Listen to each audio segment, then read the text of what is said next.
আসসালামু আলাইকুম। আমি মালিহা ইসলাম বিতি।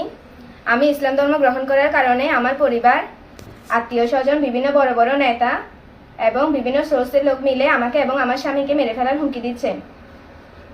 ইসলাম ধর্ম গ্রহণ করাটাই কি আমার অপরাধ? ইসলাম ধর্ম গ্রহণ করাটাই কি আমার অপরাধ?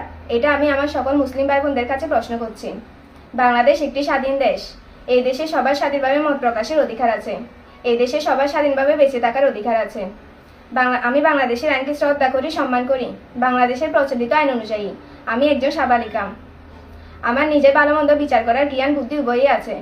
এইসব দিক বিবেচনা করে আমি ইসলাম ধর্মকে গ্রহণ করি। স্বামীকে আমার পরিবারের লোকজনরা মেরে ফেলার হুমকি দিচ্ছে।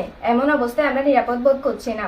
প্রশাসনের কাছে আমার আকুল আবেদন, যদি আমার এবং আমার স্বামীর মৃত্যু হয় তাহলে তার জন্য সম্পূর্ণরূপে দায়ী থাকবে আমার পরিবার। আমি আবার বলছি, আমার এবং আমার স্বামীর যদি মৃত্যু হয় এবং আমার শ্বশুরবাড়ির লোকজনদের প্রতি যদি কোনো আঘাত আসে তাহলে তার জন্য যারা দায়ী থাকবে তাদের নাম আমি এই কাগজে লিখে রেখেছি। আমি আমার বিশ্বস্ত কাউকে এই কাগজটি দিয়ে যাব। সকল মুসলিম ভাই বোনরা আমাদের পাশে থাকুন, আমাদের জন্য দোয়া করুন। আসসালামু আলাইকুম।